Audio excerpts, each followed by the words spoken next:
Shalom, selamat siang saya ucapkan untuk saudaraku yang berada di tempat ini. Selamat pagi, selamat siang, selamat sore, atau selamat malam juga bagi saudaraku yang menyaksikannya di YouTube. Saudaraku yang kekasih di dalam nama Tuhan, baiklah bersama-sama kita mau siapkan hati kita. Saat ini kita hendak memuji, memuliakan akan nama Tuhan lewat ibadah kita pada siang hari ini.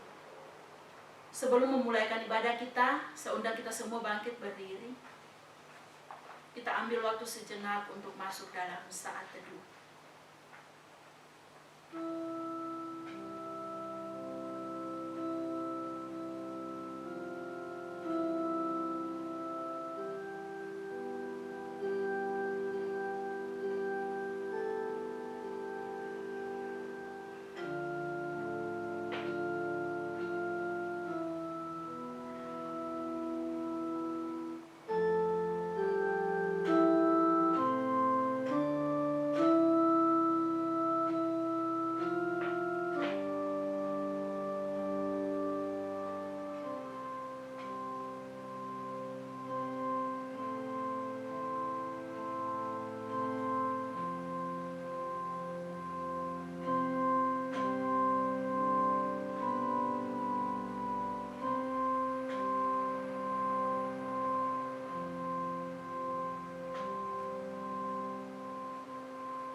Ibadah kita pada siang hari ini dimulai hanya di dalam nama Bapa, Anak, dan Roh Kudus. Amin. Mazmur pujian kita pada siang hari ini diambil dalam Mazmur 65 ayat 1 hingga ayatnya yang ketiga. Saya akan membacakannya untuk kita sekalian. Untuk pemimpin biduan Mazmur Daud. Bagimulah puji-pujian di Sion ya Allah, dan kepadamulah orang membayar nazar. Engkau yang mendengarkan doa, kepadamulah datang semua yang hidup karena bersalah. Amin. Saudara yang kekasih di dalam nama Tuhan, mari dengan hati yang penuh sukacita, dengan hati yang gembira, kita mau beribadah, kita mau memuji nama Tuhan. Biarkanlah ibadah kita pada siang hari ini akan terus berkenan di hadapan Tuhan. Mari bersama-sama kita nyanyikan pujian, datang ke hadirat Tuhan.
Di sini berkumpul dan memuji Dia.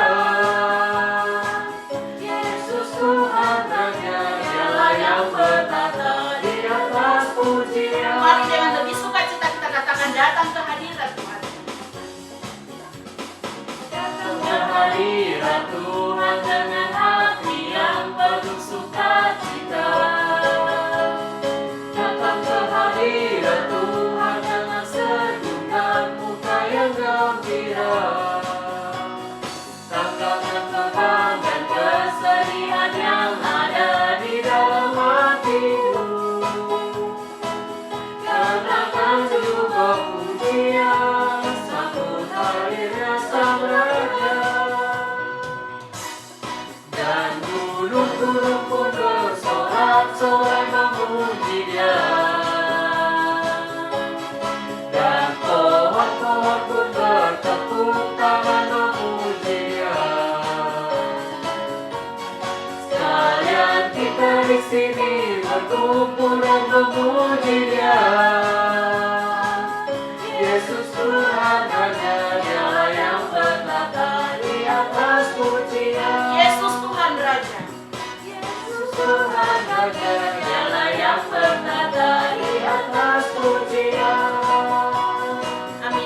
jemaat silakan duduk kembali.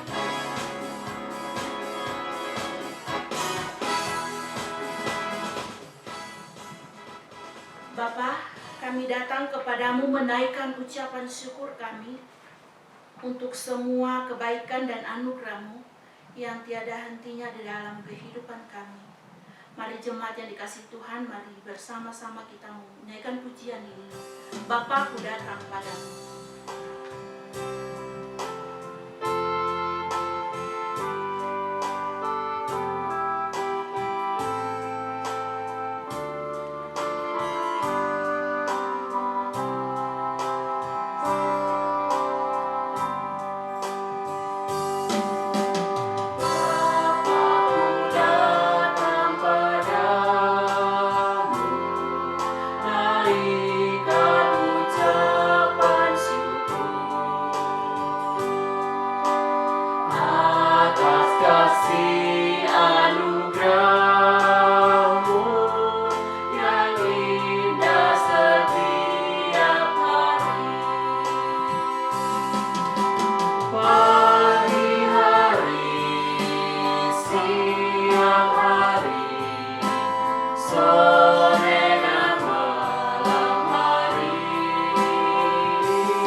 Saudaraku yang kekasih di dalam nama Tuhan, mari dengan rasa sesal dan malu kita mau mengakui dosa-dosa kita di hadapan Tuhan.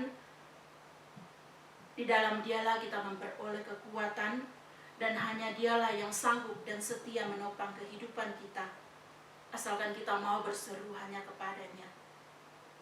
Mari bersama-sama kita nyanyikan pujian yang berikutnya. Kekuatan di hidupku, ku dapat dalam Yesus.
Kekuatan di hidupku ku dapat dalam Yesus.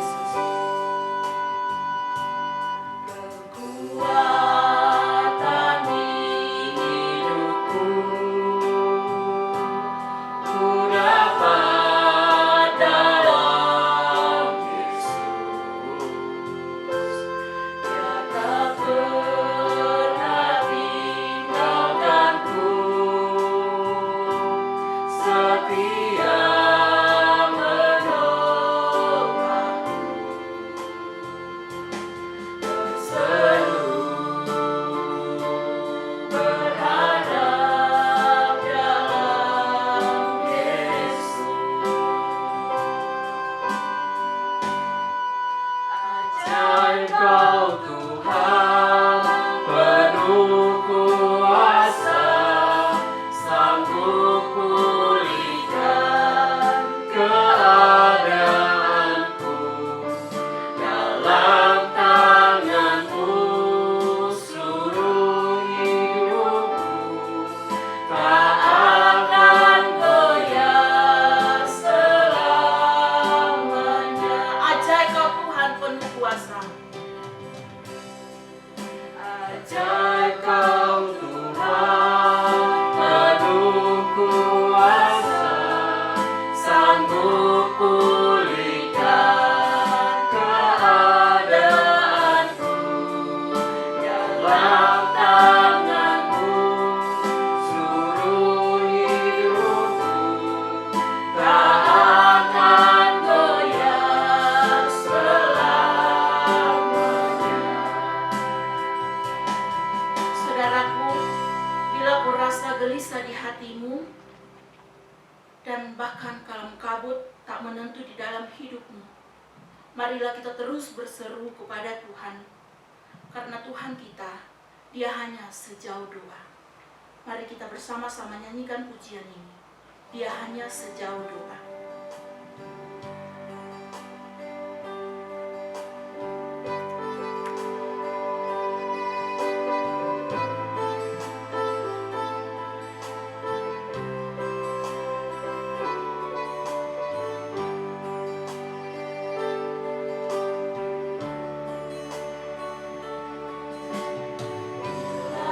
Kau rasa gelisah di hatimu,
Dia hanya sejauh doa. Dia hanya sejauh doa.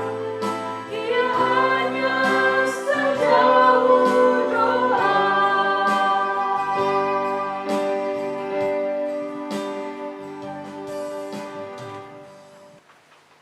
Lagu yang sangat indah yang dikatakan dia hanya sejauh doa.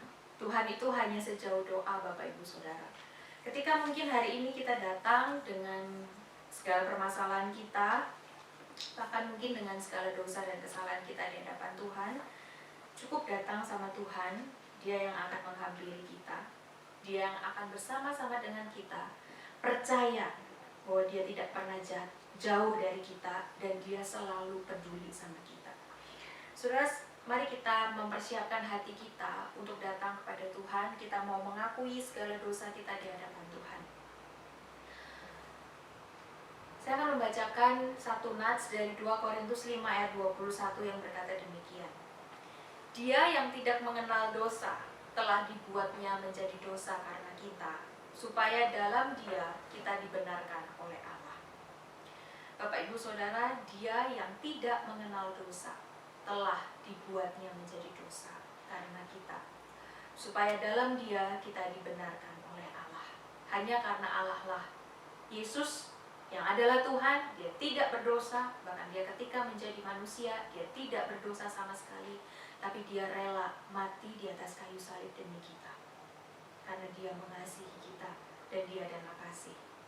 Maka Bapak Ibu Saudara, kalau hari ini kita masih saja mendukakan hati Tuhan yang sudah rela mati di atas kayu salib buat kita, kita harus wajib, seharusnya kita datang untuk meminta ampun sama Tuhan. Mari sama-sama kita datang kepada Tuhan.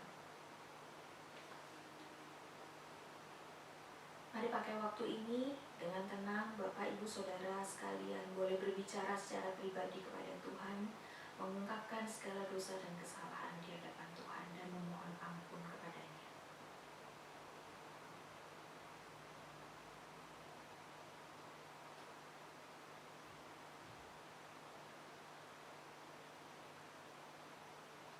Ya Tuhan, kembali kami datang kepadamu ya Tuhan.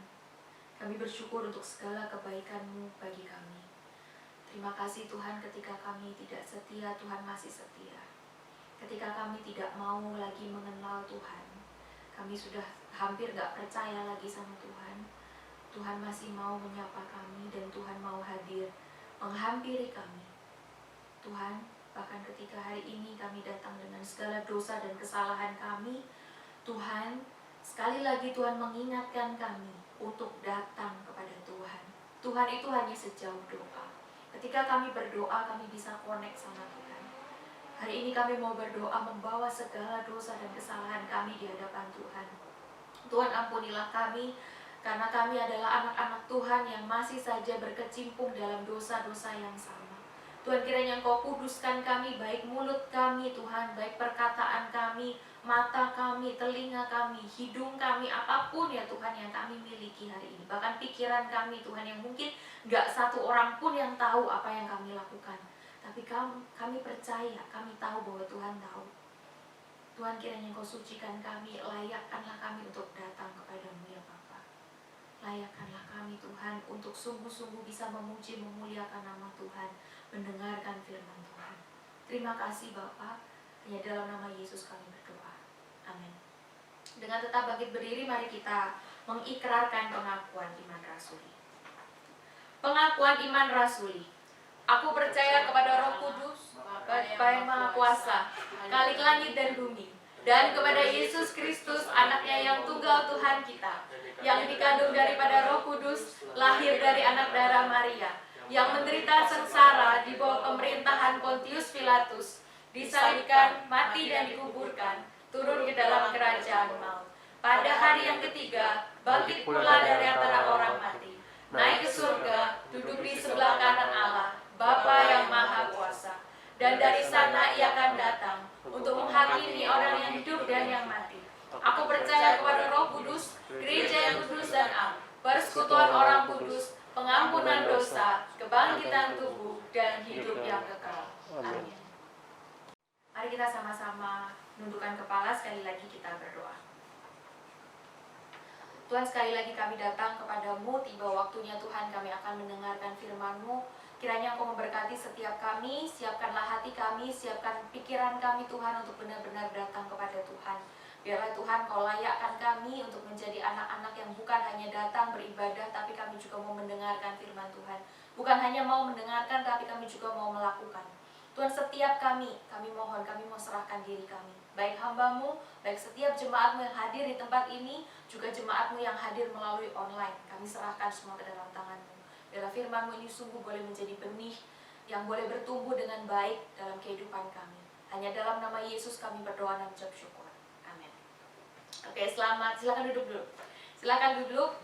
Selamat pagi, selamat siang buat yang ada di sini ya. Selamat pagi dan yang lain-lain lah ya. Selamat malam, selamat sore buat teman-teman yang menyaksikan secara online. Ya, kita sekali lagi bersyukur Tuhan kembali kasih kesempatan buat kita untuk berkumpul hari ini. Walaupun ya nggak banyak ya yang bisa berkumpul, tapi itu pun juga karena anugerah Tuhan kita masih berkumpul, masih bisa ketemu hari ini. Oke, mari kita buka Alkitab kita. Kita buka Alkitab dari Lukas pasal yang ke-18 ayat yang ke-9 sampai 14. Luke 18 verse 9 until 14. Luke 18 verse 9 until 14. Lukas 18 ayat yang ke-9 sampai yang ke-14. Oke, semua sudah mendapatkannya? Yang perempuan boleh baca sama saya ayat yang ke-9, yang laki-laki ayat yang ke-10, demikian seterusnya sampai ayat yang ke-14. Oke ya? Perumpamaan tentang orang Farisi dan pemungut cukai.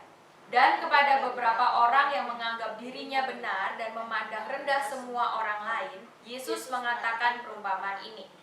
Ada dua orang pergi ke bait Allah untuk berdoa. Yang seorang adalah Farisi dan yang lain adalah pemungut cukai.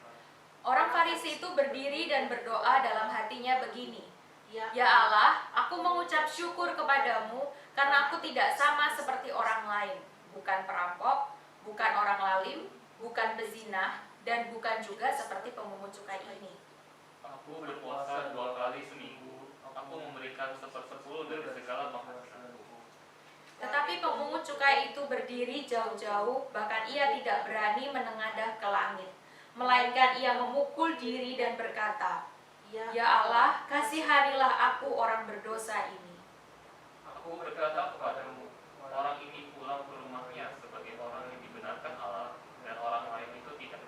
Sebab barang siapa meninggikan diri, ia akan direndahkan, dan barang siapa merendahkan diri, ia akan ditinggikan. Ya, amin. Oke, saudara pernah mendengar kisah ini sebelumnya? Ini kisah yang cukup terkenal ya, yang sering kita dengar. Ada dua orang, yaitu yang pertama adalah orang Farisi dan yang kedua adalah pemungut cukai. Kita sama-sama belajar hari ini. Pertama saudara dikatakan, kalau kita lihat di ayat yang ke-9 itu dikatakan demikian. Dan kepada beberapa orang yang menganggap dirinya benar dan memandang rendah semua orang lain. Jadi ini jelas bahwa perkataan ini Yesus itu tunjukkan bagi orang yang apa? Apa tadi? Nah, nggak baca. Apa tadi? Menganggap diri benar dan memandang rendah orang lain. Nah, saudara, kalau kita lihat dalam kisah ini, sebenarnya Tuhan itu sedang ngomong sama siapa? Melalui perumpamaan ini loh. Ada dua orang kan? Apakah Tuhan berbicara kepada pemungut cukai atau Tuhan berbicara kepada orang Farisi?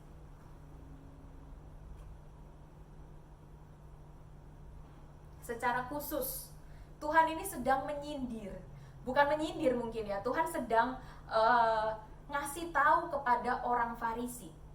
Saudara, kita tahu kalau misalnya kita baca Injil khususnya ya, kita akan punya pandangan bahwa orang Farisi itu pasti jahat, ya kan? Orang Farisi itu oposisinya Tuhan lah. Pokoknya Tuhan ngomong A, orang Farisi pasti ngomong B.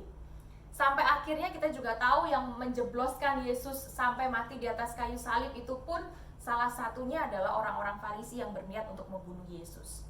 Nah saudara, tapi menurut saya ketika saya membaca ini, saya melihat sesuatu saudara. Saya melihat bahwa Tuhan itu mengasihi orang Farisi.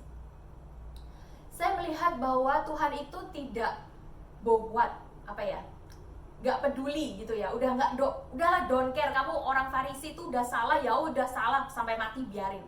Enggak. Justru Tuhan itu ketika datang ke dunia, dia melihat bahwa bukan hanya bicara soal orang yang diajarkan orang Farisi, tapi Tuhan itu ingin berbicara kepada orang Farisi secara langsung bahwa apa yang kamu anggap benar selama ini itu salah. Saudara, orang Farisi itu bukan orang yang serong, bukan orang yang gak taat sama agama. Orang Farisi adalah orang yang justru sangat taat sama agama. Saudara tahu orang Farisi itu adalah orang-orang yang, misalnya ya, kita ada 10 hukum Taurat kan ya. Mulai dari pertama apa? Jangan ada padamu Allah lain di hadapanku. Yang kedua, jangan membuat bagimu patung. Yang ketiga, jangan menyebut nama Allahmu dengan sembarangan. Yang keempat, ingatlah dan kuduskanlah hari Sabat. Yang kelima, hormatilah ayahmu dan ibumu. Yang keenam, jangan membunuh. 7, jangan berzina. 8, jangan mencuri. 9, jangan bersaksi dusta. 10, jangan mengingini milaksa. Oke, kalian adalah Farisi karena kalian sudah bisa. Enggak ya. Jadi maksudnya adalah saudara, orang Farisi itu 10 hukum itu saudara, mereka itu bisa melakukannya. Ya walaupun mereka melakukan secara literal ya. Mereka tidak benar-benar memaknai kenapa sih Tuhan bilang jangan membunuh, jangan apa gitu ya. Jangan berdusta, jangan memiliki mengingini milik sesamamu. Mereka memiliki pengertian yang akhirnya diserongkan, disalahkan sampai akhirnya ya kita tahu Tuhan itu terus menerus ngasih tahu sama orang Farisi bahwa selama ini yang kamu lakukan itu salah. Tapi terlepas dari kesalahan mereka, saya melihat orang Farisi ini adalah orang-orang yang luar biasa. Orang-orang yang berjuang demi agamanya. Saudara, ini jarang sekali loh. Bagi kita khususnya ya, kita yang merasa kita yang punya pengetahuan, kita yang tahu bahwa kita itu diselamatkan oleh Tuhan berdasarkan anugerah, bukan karena kekuatan kita, bukan karena apa yang kita inginkan, bukan karena apa yang sudah kita lakukan. Saudara, akhirnya kita sama agama itu, kita sama kepercayaan kita itu kayak ya udah. Aku misalnya ya ada dikatakan jangan mencuri. Mungkin kita akan berkata, "Halalah Tuhan, mencuri dikit gak apa-apa lah. Toh aku akan selamat, toh Tuhan akan memaafkan aku kan?" Kita sangat menggampangkan. Kita gak berjuang demi agama kita. Kita gak berjuang, bukan agama ya, kita gak berjuang demi Tuhan kita. Ketika misalnya orang bilang, gak apa-apa lah kamu itu, nyembah-nyembah patung-patung gitu, gak apa-apa lah, semua orang juga kayak gitu. Kemudian kita akan bilang, iyalah gak apa-apa lah, it's okay lah, kayak gitu. Kita terlalu menggampangkan. Jadi itu kayak saya melihat ada dua ekstrim yang berbeda. Satu, orang Farisi itu sangat saklek gitu ya, legalis gitu, sampai semuanya itu dia berusaha ikutin. Tapi kita itu orang yang gak peduli sama sekali dengan kepercayaan kita. Kita cuma merasa bahwa pokoknya aku Kristen, pokoknya aku sudah ke gereja, pokoknya aku percaya sama Tuhan Yesus. Dan disuruh menginjili, kita nggak ada yang mau menginjili. Banyak alasan untuk menginjili.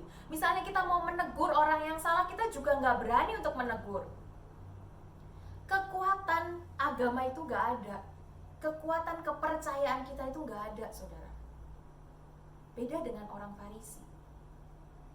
Nah, tapi masalahnya saudara, sedihnya adalah orang Farisi itu percaya dan berjuang untuk sesuatu yang salah. Saudara, kalau misalnya kita berjuang untuk sesuatu yang salah, akhirnya juga salah. Seberapa berjuangnya kita, itu akhirnya juga salah. Demikian juga dengan orang Farisi, saudara. Sebenarnya orang Farisi ini adalah orang-orang yang menurut saya kasihan. Tapi mereka ini juga adalah orang-orang yang keras hati. Di satu sisi mereka berjuang, karena mereka berjuang itu, saudara, mereka sangat mengandalkan kekuatan mereka sendiri, sehingga saudara, mereka punya tendensi untuk tidak memikirkan Tuhan. Karena semua ini aku lakukan itu untuk diriku sendiri. Orang Farisi itu seperti ada tingkatannya. Jadi kalau misalnya ya, kamu mungkin Farisi yang pertama mungkin ya nggak terlalu bisa menaati semua aturan-aturan yang ada. Nanti semakin tinggi kamu akan menjadi guru namanya. Kamu akan dipuja sama orang. Oleh karena itu sangat mungkin bagi mereka untuk meninggikan diri. Sama dengan begini saudara. Kalau misalnya ada orang yang dari kecil mungkin dia itu miskin, dia nggak punya uang, terus kemudian dia berusaha untuk sekolah, dia berusaha habis sekolah dia cari duit, terus habis itu dia malam ketika kita semua tidur dia kerja PR, dia belajar ujian dan sebagainya, sampai 20-30 tahun kemudian dia menjadi orang yang sangat-sangat sukses. Kemudian dia ditanyain kan sama wartawan, gimana kamu bisa sukses dan sebagainya. Iyalah, saya kan berjuang, saya berjuang mati-matian untuk diri saya sendiri. Salah nggak orang berkata begitu? Nggak salah kan? Karena memang dia berjuang untuk dirinya sendiri. Karena dia memang berjuang mati-matian. Karena ketika kita tidur dia berjuang saudara. Ketika kita nggak melakukan apa-apa, dia terus putar otaknya supaya dia bisa sekolah, supaya dia bisa sukses. Tapi saudara, sekali lagi bahayanya ketika manusia itu hanya berjuang, tapi lupa bahwa kesuksesan yang dia miliki, kekayaan yang dia miliki saat ini itu semua daripada Tuhan. Itu semua percuma. Saudara, Tuhan itu bisa nggak? Misalnya ya, orang berjuang kayak begitu loh. Orang berjuang mati-matian sampai dia itu nggak tidur atau mungkin sampai dia luka, sakit dan sebagainya. Ada kok orang yang nggak sukses juga. Itu saudara berarti bahwa bukan hanya faktor berjuangnya, tapi ketika kita berjuang dan kita juga ingat bahwa kita nggak berjuang sendiri, kita ada faktor yang namanya Tuhan itu berdaulat atas hidup kita.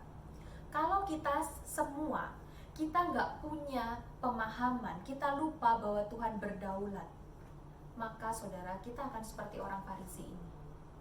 Kita akan menjalani kehidupan itu pokoknya aku lebih baik dari orang lain. Segala sesuatu yang di dalam hidup kita, kita harus ingat, apapun itu kita nggak pernah melakukannya sendiri. Selalu ada tangan Tuhan. Saudara, seperti orang Farisi ini kita kembali. Orang Farisi ini berdiri dan berdoa dalam hatinya. Ya Allah, aku mengucap syukur kepadamu karena aku tidak sama seperti orang lain. Saudara, lucu ini perkataannya ya. Ya Allah, aku mengucap syukur kepadamu. Berarti harusnya dia mengucap syukur kepada siapa? Tuhan, ya kan? Dia bersyukur, berterima kasih sama Tuhan. Tapi dia bilang apa? Karena aku tidak sama seperti semua orang lain. Jadi dia bersyukur tuh sama siapa? Sama Tuhan atau sama dirinya? Sama dirinya kan? Kalau dia bersyukur, dia bilangnya kan, ya Allah, aku mengucap syukur kepadamu karena aku tidak sama seperti semua orang. Seolah-olah dia bilang begini loh saudara, Tuhan, kamu tuh beruntung sekali loh punya aku, karena aku tuh gak sama kayak orang lain. Aku itu lebih hebat. Aku tuh bukan perampok loh Tuhan. Aku tuh bukan orang lalim. Aku bukan bezinah. Aku apalagi kayak pemungut cukai ini. Enggak. Aku tuh berpuasa 2 kali seminggu. Ayo yang ada di sini, ada yang puasa seminggu 2 kali? Kecuali yang bulan-bulan tertentu ya, jangan bilang. Ada di sini yang puasa sebulan sekali lah. Belum tentu kan? Ini lebih hebat loh orang Farisi ini. Terus, aku memberikan 1/10 dari semua penghasilanku. Saudara, di mana rasa bersyukur sama Tuhan itu yang mana coba? Ini sebenarnya dia itu lagi pamer. Dia itu sedang ngasih tahu list-listnya. Tuhan, ini loh, my achievement ini seperti ini. Apa yang sudah aku bisa lakukan? Rasa syukurnya itu di mana? Saudara, berbeda dengan begini. Ketika kita berdoa, kita bilang, Tuhan, saya sangat bersyukur, berterima kasih karena Tuhan masih menjaga saya, sehingga saya bisa hidup baik di hadapan Tuhan. Ini berbeda. Pahami ya perbedaannya ya. Di satu sisi, kita bersyukur karena Tuhan itu masih menopang kita, sehingga kita itu masih ada di jalan yang lurus. Itu it's okay, bagus kita berdoa begitu. Tapi kita sadar, ketika kita mengucapkan itu, kita sadar bahwa aku bisa masih ada di jalan yang lurus ini karena Tuhan yang topang aku, bukan karena aku bisa melakukannya. Minggu lalu saudara kita bicara soal apa? Masih ingat nggak? Tampar-tamparan, ya kan? Berjalan, walk another miles. Waktu itu kita sampai akhir, nggak sampai akhir, di tengah kita berkata gimana caranya kita bisa melakukan, ya kan? Dan saya tutup dengan kita bisa melakukannya ketika kita berjalan bersama dengan Tuhan, ketika kita berdoa minta Tuhan yang melakukannya. Sama saudara, bukan cuma ketika kita melakukan perintah Tuhan, tapi dalam setiap apapun yang kita lakukan, we need God. Kita butuh Tuhan dan kita nggak bisa tanpa Tuhan. Saudara, kalau kita lihat 1 Korintus 4 ayat 7b, saudara boleh buka 1 Korintus 4 ayat 7b, saya akan baca buat kita semua. Dan apakah yang engkau punyai yang tidak engkau terima? Dan jika engkau memang menerimanya, mengapa engkau memegahkan diri seolah-olah engkau tidak menerimanya? Saudara, di sini Paulus tuh bertanya, saudara, adakah dari milikmu saat ini yang kamu punya tapi bukan dari kamu tuh menerima? Pure hasil usahamu sendiri, ada nggak? Contoh, saudara, saya pernah mendengar kesaksian. Ada seorang bapak yang berkata begini, dia kena COVID-19, saudara. Dia kena COVID-19, terus dia harus dipasang ventilator. Dan setelah dia dipasang ventilator, singkat cerita dia sembuh. Dia sembuh, kemudian dia bisa bernafas seperti biasa. Dan ketika dia sembuh, dia berkata begini, ketika saya kena COVID-19 dan ketika saya pakai ventilator, saya baru tahu bahwa setiap nafas itu mahal. Dan kalau saya masih bisa dikasih sama Tuhan nafas secara gratis, itu adalah anugerah yang sangat amat besar. Dan dia bilang bahwa itu menunjukkan bahwa manusia itu gak bisa apapun lepas dari Tuhan, itu gak bisa. Nafas aja loh, kalau Tuhan lepas manusia udah habis. Mau duitmu seberapa banyak ya, mau sukses seberapa banyak kamu terkenal di seluruh dunia, gak ada satu orang pun yang gak kenal kamu. Ketika Tuhan cabut itu habis. Bukan cuma nafas saudara, makanan yang kita miliki hari ini, saudara seiman orang-orang di sekitar kanan dan kiri kita. Saudara, saya mendengar kesaksian dari Cathy Sharon. Saya lagi akhir-akhir ini suka lihat YouTube-nya Daniel Mananta. Pernah nonton nggak? Nggak pernah? Kalau kalian nggak pernah nonton, kalian wajib nonton. Itu bagus sekali, sangat inspiratif bagi saya ya.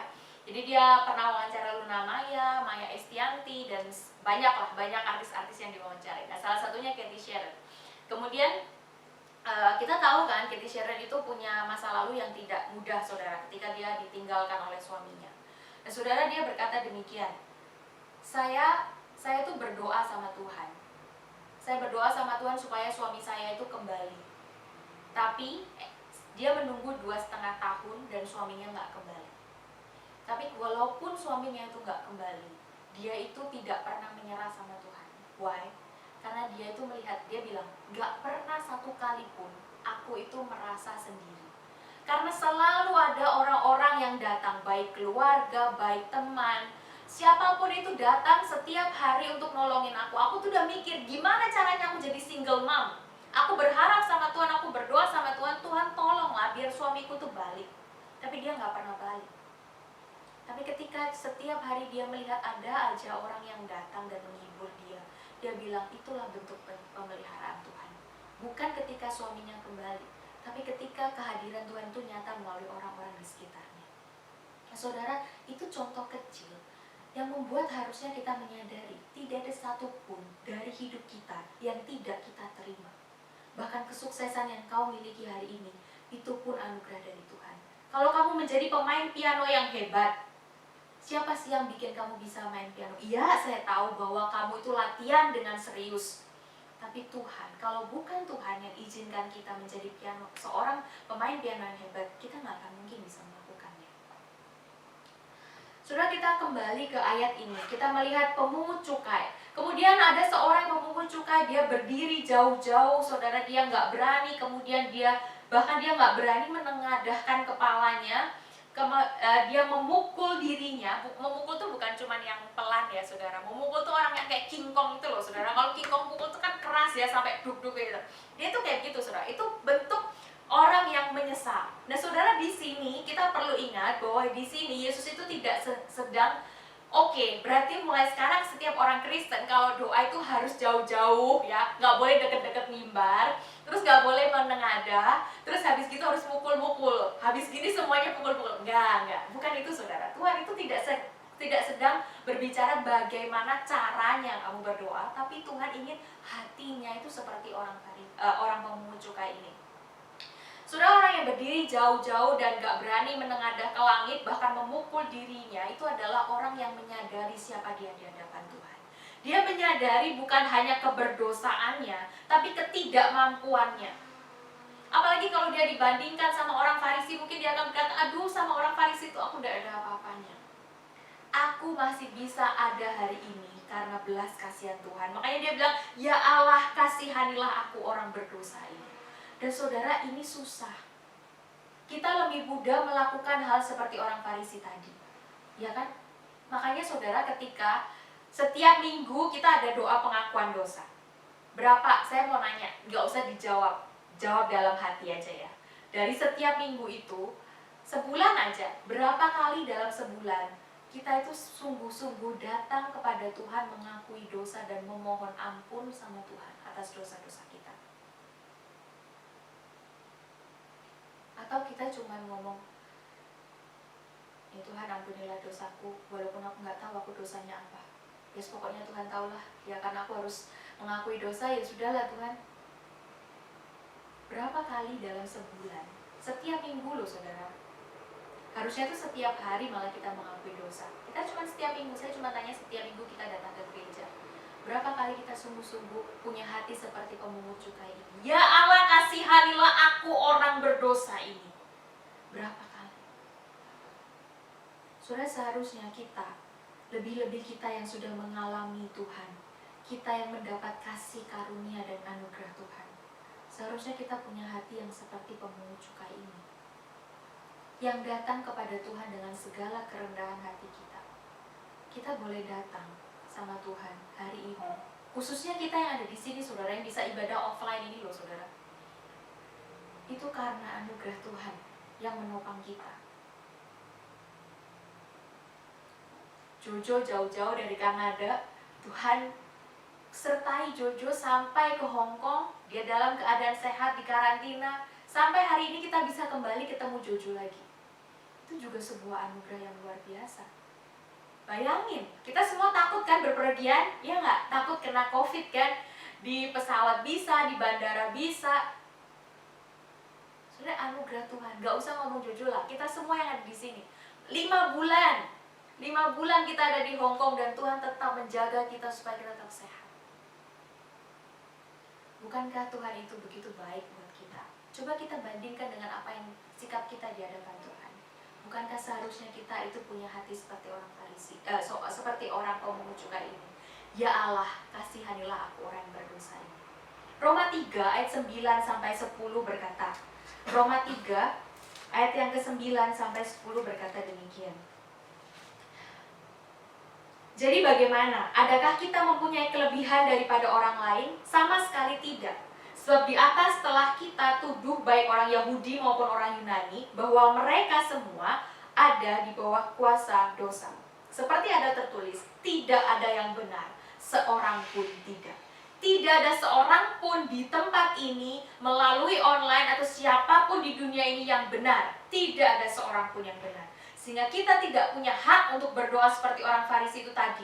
Tapi justru kita harus berdoa dengan kerendahan hati, menyadari siapa diri kita seperti pemungut cukai itu.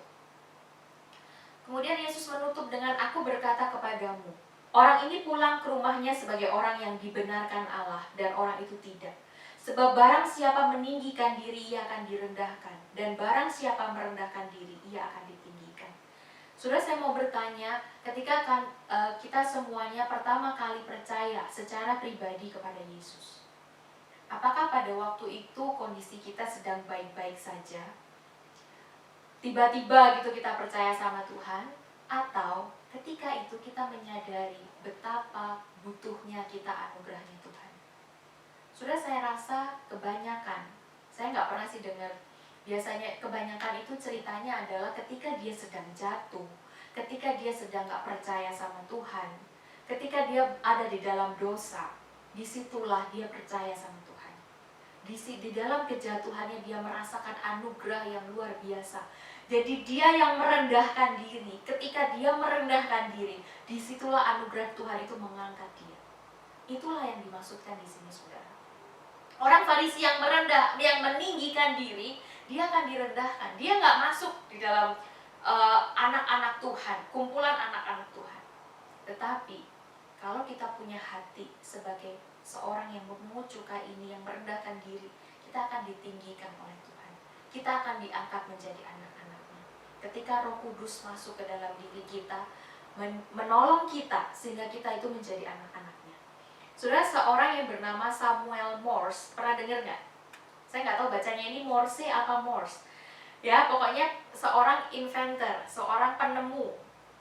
Saudara, dia ini adalah seorang Kristen. Dia berkata demikian: ketika kita berjalan di dalam kebanggaan dan di dalam kesombongan karena talenta dan pencapaian-pencapaian yang kita miliki, sebenarnya kita itu sedang menunjukkan bahwa kita itu nggak memahami dan kita itu nggak menghargai peran Tuhan di dalam setiap apapun yang kita lakukan. Tidak ada seorang pun dari kita yang bisa sukses dengan kekuatan kita dan hikmat kita.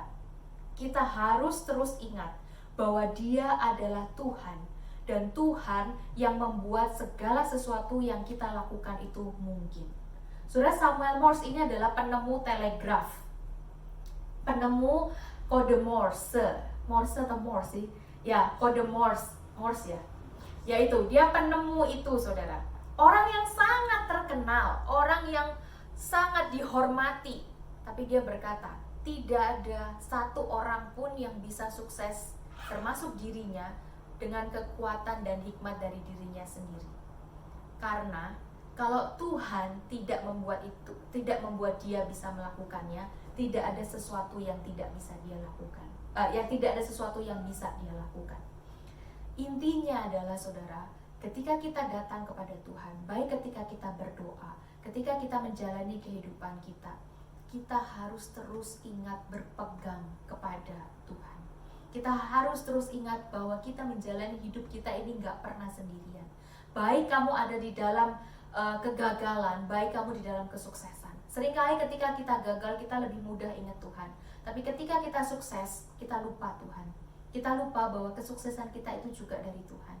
Saudara, mungkin yang di sini kita masih ada di dalam perjalanan untuk menuju kesuksesan yang sudah Tuhan tunjukkan satu saat buat kita. Hari ini, mari kita belajar. Rendahkan hati di hadapan Tuhan. Ketika kita berdoa, rendahkan hati di hadapan Tuhan. Sehingga ketika kita sukses, nanti kita sungguh-sungguh menjadi orang yang gak seperti orang yang meninggikan diri dan mengejek orang lain, tapi orang yang menyadari bahwa di tengah kesuksesanku, Tuhan yang berperan, bukan aku. Mari kita berdoa. Tuhan, ajarkanlah kami untuk menyadari siapa diri kami di hadapan Tuhan. Ajarkanlah kami ya Tuhan untuk sungguh-sungguh sadar, tahu diri ya Tuhan, bahwa ketika kami hadir hari ini itu semua karena anugerah Tuhan. Kalau kami masih sehat, kami masih bisa makan, kami masih punya orang-orang di sekitar kami yang mengasihi kami. Bahkan kalau mungkin ya Tuhan, di dunia ini ada satu orang yang mengasihi kami dengan sungguh, itu pun anugerah dari Tuhan. Tuhan, kami juga berdoa Tuhan, kalau hari ini ada jemaat-Mu yang sedang bergumul, kiranya Tuhan Kau memberkati dan menolong mereka, baik di dalam kesuksesan, di dalam sesuatu yang baik, bahkan juga di dalam kondisi yang tidak baik. Tuhan itu ada. Tuhan itu beserta dengan mereka. Tuhan, kami ketika kami hadir hari ini dengan penuh kesombongan mungkin ya Tuhan, yang cuman Tuhan dan saya, Tuhan dan kami yang tahu. Tuhan, kiranya Engkau hancurkan hati kami, Engkau hancurkan segala kesombongan kami itu Tuhan. Dan biarlah kami punya hati yang rendah hati di hadapan Tuhan, rendah diri di hadapan Tuhan, mau dipakai sama Tuhan, menyadari bahwa ketika Tuhan mau kami hidup di dunia ini, itu bukan karena Tuhan gak ingin berbuat apa-apa dalam hidup kami, tapi Tuhan ingin melakukan sesuatu melalui kami. Sehingga Tuhan kami gak bisa berkata bahwa ini semua pencapaian kami adalah milik kami, dari perjuangan kami, tapi semuanya itu berkat dari Tuhan. Terima kasih Bapa, hanya dalam nama Yesus kami berdoa. Amin. Bersama-sama kita ucapkan terima kasih kepada Evangelis Cynthia yang sudah membawakan firman Tuhan. Tuhan yang akan memberkati hambanya dan juga kita sekalian. Saudara yang kekasih di dalam nama Tuhan, tiba saatnya kita akan memberikan persembahan syukur kita kepada Tuhan. Baiklah kita memberikannya dengan sukacita, jangan dengan penuh bersungut-sungut. Sambil persembahan kita dijalankan, mari kita nyanyikan pujian, bawa persembahanmu dalam rumah Tuhan.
Persembahan ini agar kami boleh pakai untuk pelebaran kerajaan-Mu di tengah-tengah dunia ini. Inilah doa kami yang kami bawa dan sembahkan hanya di dalam nama Tuhan Yesus. Amin. Saudara kekasih dalam nama Tuhan, sekali lagi mari kita masuk di dalam doa syafaat. Mari kita berdoa.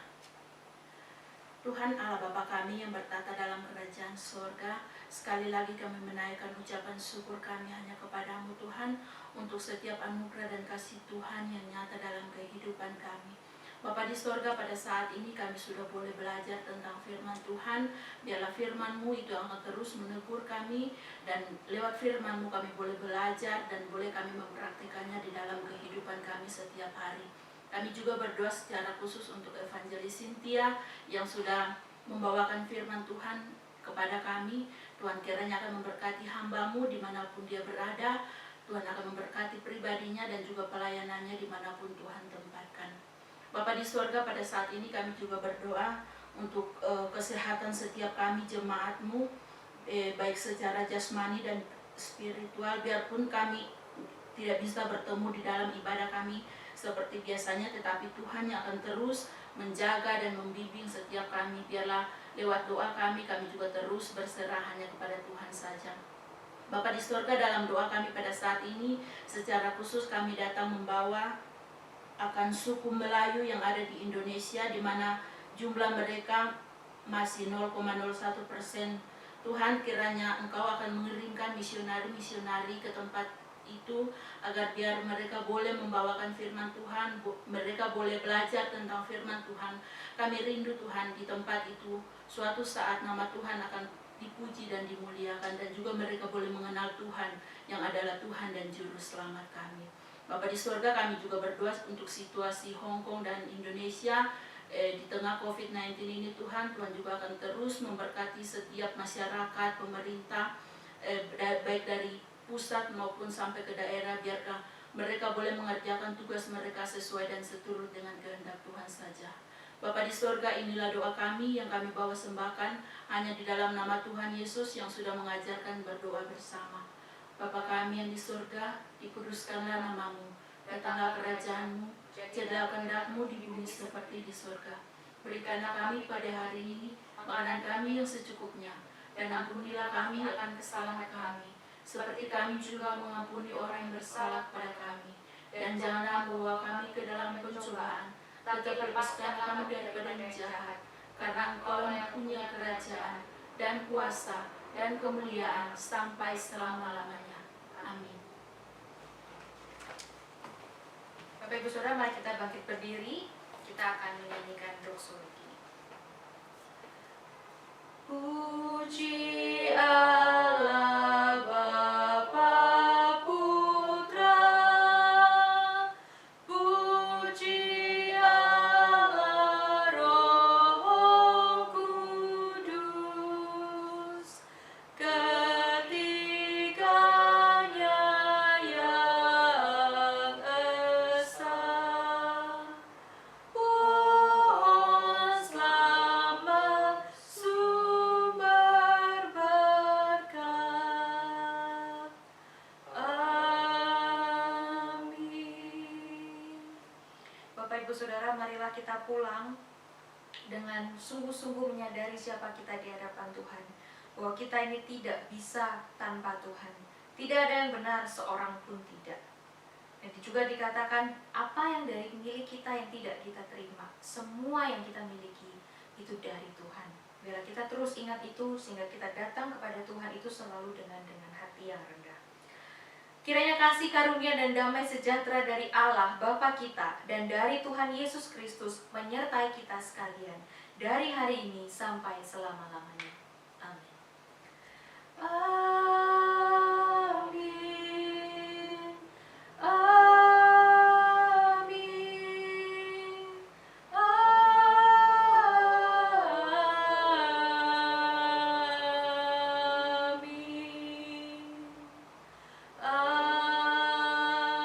Amin. Silakan duduk. Saat teduh kebaktian selesai. Tuhan Yesus memberkati.